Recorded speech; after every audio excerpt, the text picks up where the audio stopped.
आप सभी ने अक्सर देखा होगा लोगों को बीच सड़क पर गली में लड़ते और झगड़ते हुए।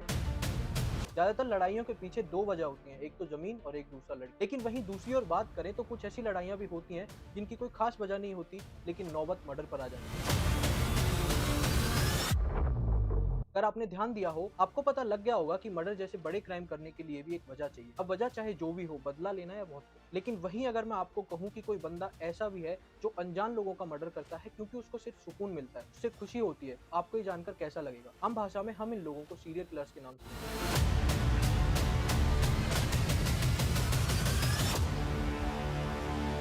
नमस्कार दोस्तों, मैं कुलदीप तालान स्वागत करता हूं आपका मंथन स्टोरीज पर। आज हम बात करेंगे एक ऐसे ही सीरियल किलर के बारे में जिसने 30 मासूम औरतों को बेरहमी से मौत के घाट उतार दिया और इन 30 औरतों की कोई गलती भी नहीं थी। यहाँ तक कि ये औरतें इसको जानती तक नहीं थी। आपको ये जानकर बहुत ही दुख होगा कि एक 12 साल की बच्ची भी इस दरिंदे का शिकार हुई थी।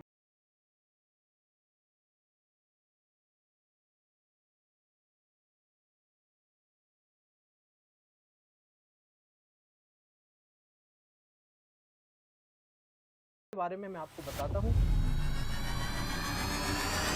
टेड बंडी एक अमेरिकन सीरियल किलर, किडनैपर और रेपिस्ट था जिसका जन्म 24 नवंबर 1946 को वर्मोंट यूएसए में हुआ था। मैं आपको बता दूं, वर्मोंट यूएसए का एक स्टेट है। टेड बंडी ने 30 महिलाओं की हत्या करने की बात कबूल की थी, लेकिन एक्चुअल में उसने इनसे कहीं ज्यादा महिलाओं की हत्या की थी। जब टेड बंडी बच्चा था तब वो अपने माँ और अपने दादा के साथ रहता था। उसके बाद टेड बंडी की माँ उसको लेकर वॉशिंगटन चली गई और वहां उसने दूसरे आदमी से शादी कर ली। टेड बंडी अपने बचपन में काफी अच्छा स्टूडेंट था, पर वो काफी इंट्रोवर्ट था जिसके कारण उसके कुछ अच्छे दोस्त नहीं बन पाए। बड़े होकर टेड बंडी पॉलिटिक्स में इन्वॉल्व हो गया और फिर वहां उसकी मुलाकात हुई डियाना एडवर्ड्स नाम की लड़की से। दोनों की बातचीत होने लगी और फिर ये दोनों रिलेशनशिप में आ गए।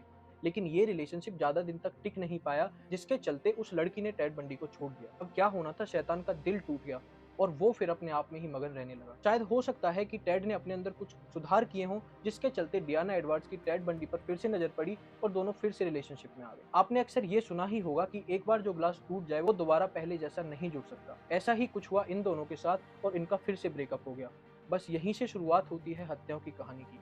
ये वो पल था जिसने टेड बंडी को इंसान से दरिंदा बना दिया। बस अब टेड बंडी ने ठान लिया था, तो भी लड़की उसकी एक्स यानी डियाना एडवर्ड की तरह दिखेगी, वो उसे जान से मार देगा। दरअसल अब टेड बंडी को जो भी यंग, व्हाइट स्किन और लंबे काले बाल वाली लड़की मिलेगी, टेड बंडी उसे मौत के घाट उतार देगा। मतलब आप खुद सोचो, कोई सेंस बन रहा है इस बात का? अरे यार, ये कहाँ का लॉजिक है? देश दुनिया भर में रोज ब्रेकअप होते हैं, रोज दिल टूटते हैं।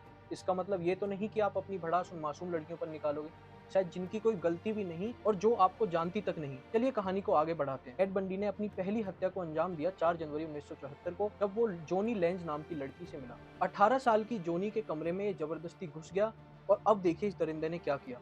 कमरे में घुसकर टेड बंडी ने एक क्रोबार से उस लड़की को पहले पीटा, मानो अधमरा कर दिया हो। और ये जब हुआ जब वो लड़की सो रही थी। बाद में उसने उसका रेप किया और यहाँ तक कि उसके प्राइवेट पार्ट्स में मेटल रॉड तक डाल दी। अगली सुबह उस लड़की की डेड बॉडी खून भरे पूल में पाई गई। अच्छी बात ये थी कि वो लड़की जिंदा बच गई, लेकिन बुरी बात ये थी कि उस लड़की को इतना टॉर्चर किया गया था कि उसका ब्रेन कंप्लीटली डैमेज हो गया। इसके बाद 31 जनवरी 1974 को टेड बंडी एक औरत के घर के बेसमेंट में जबरदस्ती घुस गया। उसने पहले बेसमेंट को तोड़ा और घुसते ही उसने सबसे पहले उस औरत के सर पर वार किया और बाद में उसको ब्लैंकेट में ढककर वहां से ले गया। एक साल बाद उस औरत की डेड बॉडी वॉशिंगटन में पाई गई, और वो भी बिना सिर के। इसके बाद जून 1974 में टेड बंडी ने 8 महिलाओं की हत्या की।